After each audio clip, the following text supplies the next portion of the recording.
战争必将遭到全面和彻底的失败。主义的火炬照亮人类前行之路，不断崛起、不断扩大的国际影响力。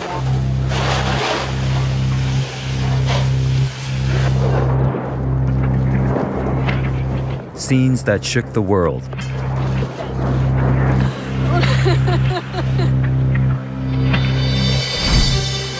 But in Taiwan, a territory situated more than 8,000 kilometers away, Russia's invasion of Ukraine was met with more than just shock and horror.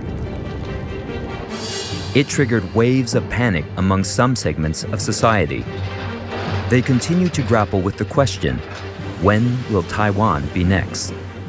之前觉得不可能的事情，我觉得看到乌俄战争之后，你会觉得事实上是有可能的，而且不管它有没有可能，我觉得台湾人都要做好准备。民间方位的话，我想至少每一个人都要有这个意识，就是有可能爆发战争，那才不会真的事情发生的时候大家很恐慌，因为最怕的是社会的恐慌，然后还有大家有投降主义弥漫。To prepare themselves, some Taiwanese have signed up for special courses on how to survive a war zone. Known as I Can Help workshops, these courses impart participants with skills to save lives and the knowledge to navigate hostile environments. 除此之外，紧急应变不是只有急救，还有搜救、通讯、避难所的管理。Enoch Wu, a former Special Forces officer, has been leading these classes for the past year. In the wake of the Ukraine crisis, he's observed a renewed interest in these courses. Gotten a very strong demand signal from the public that they wanted to be better trained, to be better prepared, and to know how to help each other in events of emergencies. And so we moved up our class schedule by a couple months. And as soon as we opened up our April classes, they were filled within an hour or two. Some people in Taiwan, or actually a lot of people around the world, are talking about Ukraine today, Taiwan tomorrow. I don't agree on that, but still, that has caused some mental threat, psychological threat to the people in Taiwan. Because quite of our people are afraid that what if there would be an invasion from the Chinese mainland on Taiwan? So we would not like to see any war happening on this piece of land. But Beijing has sought to de-link the two conflicts. 台湾问题同乌克兰问题有着本质区别，两者没有任何可比性。最根本的不同在于，台湾是中国领土不可分割的一部分，台湾问题完全是中国的内政，而乌克兰问题呢，则是俄罗斯和乌克兰两个国家之间的争端。Lately, both China and the United States have been trading blame for the heightened tensions in the Taiwan Strait. The U.S. is calling China out for this. Taiwan's defense ministry says Chinese fighter jets have approached the island for a second day in a row. I hear you that China seeks peaceful reunification, but why then do we see so many frequent incidents of Chinese warplanes flying to Taiwan airspace? Because someone is provoking the bottom line of China.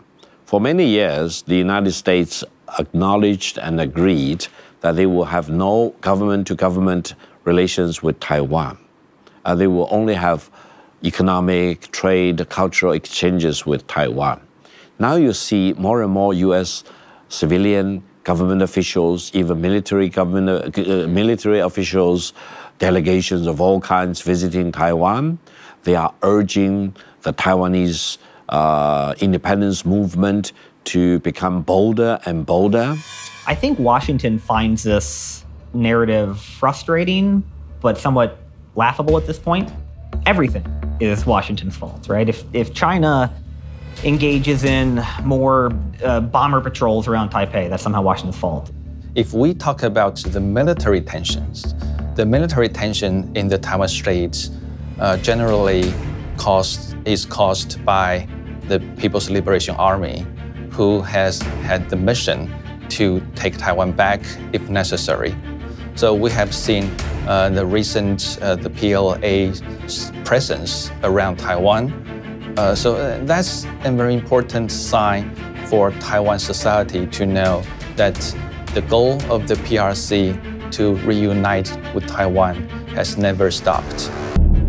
There can only be one China. The People's Republic of China is the sole legal government of China. And the US would continue selling arms to Taiwan at a level consistent with China's militarization of the Taiwan Strait. 40 years on, the United States still abides by the three communiques. They have to decide. They, Taiwan, not us. And we are not encouraging independence. We're encouraging that they do exactly what the Taiwan Act requires. And that's what we're doing. Let them make up their mind, period. The U.S. position on the one China policy is often misstated, I think intentionally so, in China. The U.S. one China policy does not say that Taiwan is part of China or that China is part of Taiwan. The U.S. one China policy says that the U.S. recognizes that Beijing and Taipei each believe that there is only one China, that the U.S. is neutral on the final settlement, but that the settlement must be peaceful, and that the U.S. will do things to help ensure that. And the U.S.-Taiwan Relations Act of 1979 made that very concrete. The U.S. will take steps to ensure that Taiwan can defend itself against invasion. In recent months, the U.S. has upset Beijing by sending delegations of high-ranking U.S. officials to Taiwan. Speaker Nancy Pelosi is the latest on a guest list that has attracted the ire of China. U.S. strategy is more and more clear. They seduce Russia to use of force in Ukraine. And then they want to seduce Taiwan independence. And then maybe actually let China to use of force to unify Taiwan. China is very cautious. China is very patient. Not like the U.S. strategy be succeeded. Why does the U.S. keep sending senior officials to Taiwan? There was an enormous amount of anxiety in Taipei and in other capitals throughout Asia that the Ukraine crisis would either be taken as an excuse by China for greater provocation toward Taiwan, or that it would raise questions about U.S. distraction. That if the U.S., in confronting this really generational upheaval in Europe, would take its eye off the ball yet again in Asia. The U.S. is committed to doing both. That China remains the top competitor, that Russia is a spoiler and has to be dealt with, but that the U.S. remains committed to the resiliency of Taiwan and helping Taiwan deter Chinese aggression. I can assure you, no U.S. president will send any single American soldier to fight for the independence of Taiwan. Why? Because it will be completely against the fundamental interests of the American people.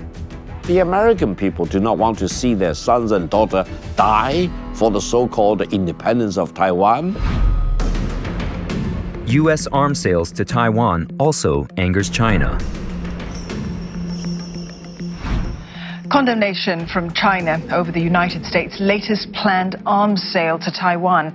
Beijing has told Washington to immediately revoke the sales plan for the island's missile upgrades.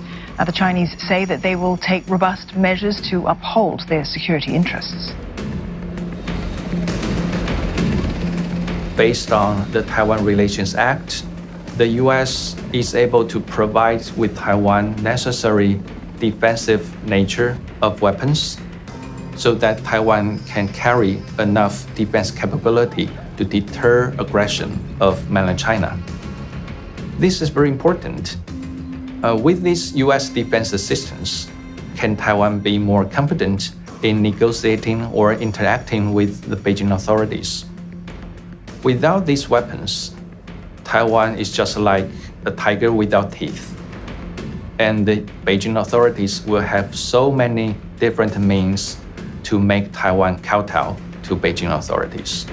They want to send more weapons to Taiwan. Actually, the Americans will make a lot of money out of arms sale to Taiwan. My advice to the U.S.